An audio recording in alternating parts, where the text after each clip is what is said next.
Bab 6. Hanya kepadamu kami menyembah, sujud dalam ketiadaan diri.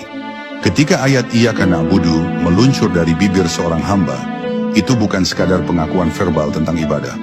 Dalam pandangan para sufi, kalimat ini adalah titik balik, transisi dari pengenalan kepada penyerahan total.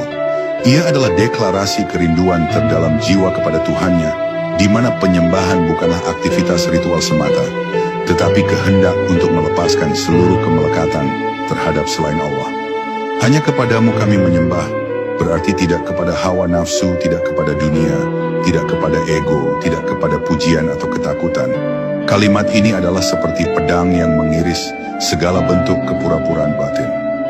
Disinilah hamba mengakui bahwa hanya satu arah yang layak untuk tunduk, ke arah wajah Tuhan yang Maha Satu. Bagi seorang sufi, kesadaran bahwa Allah adalah pemilik hari pembalasan adalah pelunakan hati yang keras. Karena hanya pemilik yang sejati yang mampu menghakimi dengan adil, penuh kasih dan dengan hikmah yang sempurna. Yaumiddin, hari pembalasan, bukan sekadar masa depan yang jauh, tetapi juga pengalaman batin yang bisa hadir di setiap momen hidup. Dalam pandangan para sufi, setiap hari adalah hari pembalasan kecil. Setiap niat membawa akibat. Setiap kata meninggalkan jejak. Setiap tindakan membentuk pantulan dalam ruh.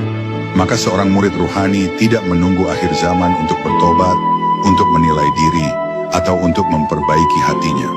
Ia menjadikan setiap malam sebagai hisab, setiap pagi sebagai kelahiran baru.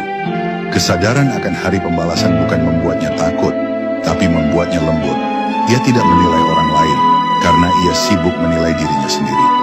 Ia tidak sibuk menghakimi, karena ia tahu hanya pemilik hari itu yang berhak.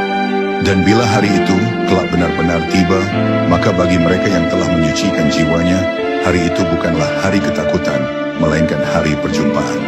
Dalam bahasa sufi, hari itu disebut Yaumul Liqa', hari bertemu dengan sang kekasih. Seperti seorang perindu yang akhirnya bertemu pujaan hatinya setelah perjalanan panjang, jiwa yang bersih akan menyambut hari pembalasan bukan dengan gentar, tapi dengan air mata cinta. Karena ia tahu, segala yang ia alami selama hidup hanyalah latihan untuk menyempurnakan cermin hati agar mampu memantulkan wajahnya. Dan bila cermin itu telah jernih, maka hari itu adalah hari ketika tirai dibuka dan hanya keindahan yang tersisa. Akhir bab ini adalah undangan lembut untuk kita semua. Jangan tunggu hari akhir untuk mengenal siapa pemilik sejati dari hidup ini. Sadari dari sekarang bahwa kita hanya tamu sementara di dunia yang fana. Mari hidup dalam kejujuran, dalam kesadaran, dan dalam kerendahan hati.